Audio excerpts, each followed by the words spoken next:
शुरू करते हैं दोस्तों आज की इनोवेटिव न्यूज सीरीज। आज की सीरीज में हम देखेंगे कि अमेरिका द्वारा भारत को जो टेक्नोलॉजी दी जा रही है इंजन की F414 20% टेक्नोलॉजी ये नहीं दे रहा है, लेकिन उसके बावजूद भी भारत खुश नजर आ रहा है।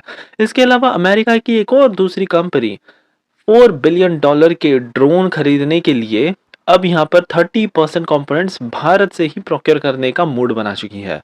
भारत की एक काफी जानी मानी defence manufacturing company Garuda aerospace ये अब अपना ब्लूप्रिंट बिछा रहे हैं, कैसे खतरनाक एडवांस ड्रोन्स भारत में ये मैन्युफैक्चर करना शुरू कर देंगे। रेलवे की तरफ से एक बहुत बड़ी खुशखबरी आ रही है। जल्द ही आपको अब एक सुपर ऐप नजर आ सकता है जो कि ऑल रेलवे सर्विस प्रोवाइड करेगा। बेसिकली एक बाहुबली आप समझ सकते हो। भारत के स्टार्टअप अब LCUV पर काम कर रहे हैं। इतना खतरनाक है कि इसमें घातक मिसाइल लगाई जाएंगी। एमका की तरफ से बहुत बड़ी खुशखबरी आई है। 2 टन एक्स्ट्रा लोड अब हमको मिल चुका है जो कि काफी ज्यादा सिग्निफिकेंट है। और फाइनली देखेंगे कि कैसे भारत ब्राजील के साथ मिलकर हेलीकॉप्टर कैरियर्स बनाना चाहता है। सो काफी इंटरेस्टिंग आज की सीरीज होगी, इसलिए प्लीज आप एंड तक देखिएगा। और साथ ही में अगर आप चैनल पर नए हैं, ऐसी सीरीज आपको पसंद आ रही है तो प्लीज हमारे चैनल को सब्सक्राइब करना मत भूलिएगा। सो बिना कोई वक्त को आए बढ़ते पहली खबर की तरफ से, जो कि आ रही है अमेरिका के F414 इंजन डील की तरफ से। हाल ही में मिली रिपोर्ट्स के मुताबिक बताया जा रहा है कि अमेरिका 80% टेक्नोलॉजी तो दे रहा है, लेकिन 20% जो ये टेक्नोलॉजी रख रहा है, इसके बावजूद भी भारत काफी खुश नजर आ रहा है। ये हमारे लिए कोई डील ब्रेकर नहीं होने वाला है, क्योंकि भारत के अलावा अमेरिका ने साउथ कोरिया को ये टेक्नोलॉजी दी है F414 इंजन की, उनके KF-21 फाइटर जेट प्रोग्राम के लिए। हालांकि केवल 59% टेक्नोलॉजी ट्रांसफर ही साउथ कोरियंस को किया है और भारत को ये 80% ट्रांसफर ऑफ टेक्नोलॉजी कर रहे हैं। अब 20% ये क्या छुपा रहे हैं, मैं आपको बताता हूँ। बेसिकली जो single crystal SX blade manufacturing की टेक्नोलॉजी है, ये शायद भारत को नहीं मिलेगी, और बाकी की सारी जो भी टेक्नोलॉजी है रिलेटेड टू सॉफ्टवेयर, फिर मशीनरीज, ब्लेड्स, ये सारा कुछ भारत को मिल सकता है। इस अमेरिकन कंपनी GE का कहना है कि ये अपने इंटेलेक्चुअल प्रॉपर्टी राइट्स को बचाना चाहते हैं, जिसके तहत ये फैसला लिया गया है। वैसे भारत के लिए ये कोई ज़्यादा बड़ी सिरदर्दी नहीं होने वाली है, क्योंकि आगे चलकर भारत खुद ही अपने दम पे इंडिजिनसली इस तरह की टेक्नोलॉजी को डेवलप कर सकता है। और आने वाले समय में अगर भारत की किसी कंपनी ने ये इंजन ब्लेड की टेक्नोलॉजी डेवलप कर ली, तो भारत में 100% इंजन्स, फाइटर जेट के इंजन्स पहली बार पूरी तरह से भारत में बनना स्टार्ट हो जाएंगे। हमारी अगली खबर फिर से अमेरिका की तरफ से आ रही है।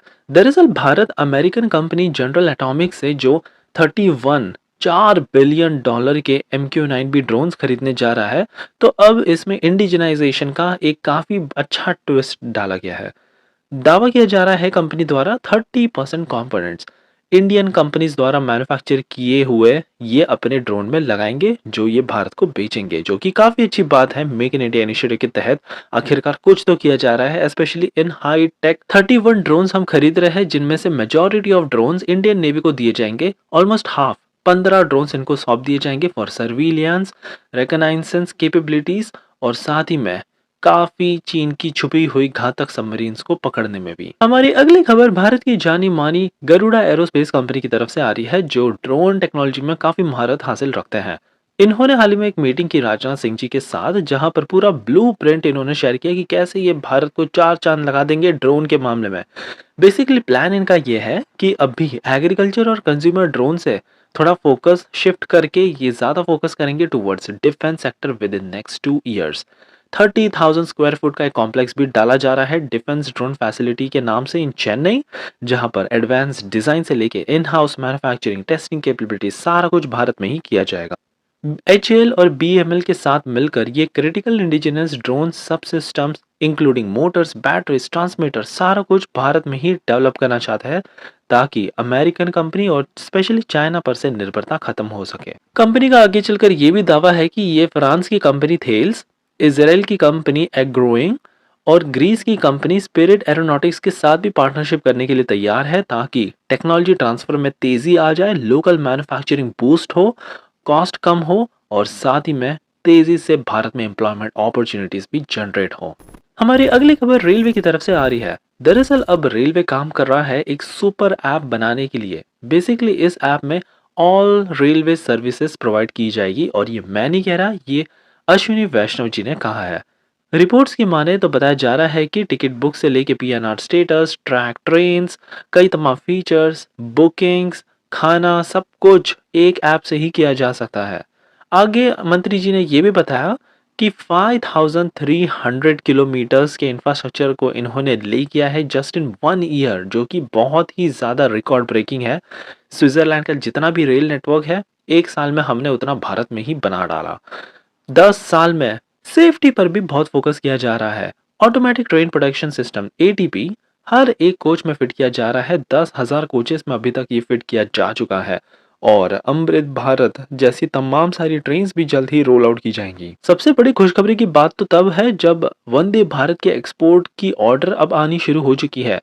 साउथ अमेरिकन कंट्री चिले ने इसकी इंक्वायरी शुरू कर दी है और लग रहा है कि ये बहुत ही ज़्यादा इंटरेस्टेड है भारत के ये नए डेवलपमेंट को देखकर, और लग रहा है कि भारतीय रेलवे को इनके देश में भी एक वंदे भारत तो एक्सपोर्ट करनी ही पड़ेगी ताकि इनको पता चले भारतीय इंजीनियरिंग का एक नमूना। हमारी अगली खबर आ रही है भारत के एक और स्टार्टअप की तरफ से जिसका नाम है आर्टेमोन एरोस्पेस। दरअसल इन्होंने अब एक स्ट्रेटेजिक पार्टनरशिप कर ली है इंडियन फोर्सेस के साथ ताकि ये लॉइटरिंग म्यूनिशन वाले काफी खतरनाक यूएवीज को डेवलप कर पाए। आपको बता दें कि ये इतने खतरनाक है कि ये काफी स्टेल्थी ढंग से अगर इसमें मिसाइलें फिट की गई हो तो ये तो दुश्मनों पर सीधे कहर बरपा देते हैं। अर्टिमोन एरोस्पेस इन्होंने पार्टनरशिप कर ली है म्यूनिशन इंडिया लिमिटेड के साथ ताकि सारी कुछ expertise, state of the art technology, weapon system, जितना जो भी कुछ है सारा कुछ भारत में ही डेवलप करें और फ्यूचर के एरोस्पेस डिफेंस में ये क्रिटिकल रोल प्ले करना चाहते हैं। तो काफी खुशी की बात है कि भारत के स्टार्टअप अभी इतना बढ़ चढ़कर हिस्सा लेना चाहते हैं। फाइनली हमारी आखिरी खबर आ रही है भारत की काफी futuristic 5th generation fighter jet AMCA की तरफ से। आप जानकर शॉक रह जाओगे, पहले पूरा फिक्स हो गया था कि 25 टन्स का मैक्सिमम टेक ऑफ वेट लेकर ये एयरक्राफ्ट जा सकता है, लेकिन अब पता नहीं क्या हुआ, 27 टन्स का ये केपेबल हो चुका है। जी हाँ, आपने बिल्कुल ठीक सुना है। दरअसल यहाँ पर कुछ स्लाइट एडजस्टमेंट किया गया इन टर्म्स ऑफ पैरामीटर्स और तब जाकर इतना बड़ा सक्सेस मिला है।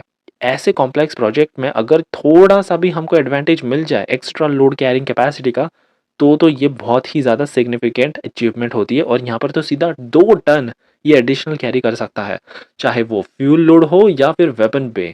दोनों में ही भारत को एक बहुत बड़ा गेम चेंजर अभी एज मिल चुका है। वैसे तो इसका प्रोटोटाइप 2028 तक रिवील कर दिया जाएगा पूरे देश के सामने और फिर इसका सीरियल प्रोडक्शन 2034 से शुरू हो जाएगा और फिर तब पहली बार भारत भी उस गिनी चुनी कंट्रीज के लिस्ट में शामिल हो जाएगा जो 5th जनरेशन के फाइटर जेट्स को ऑपरेट करता है।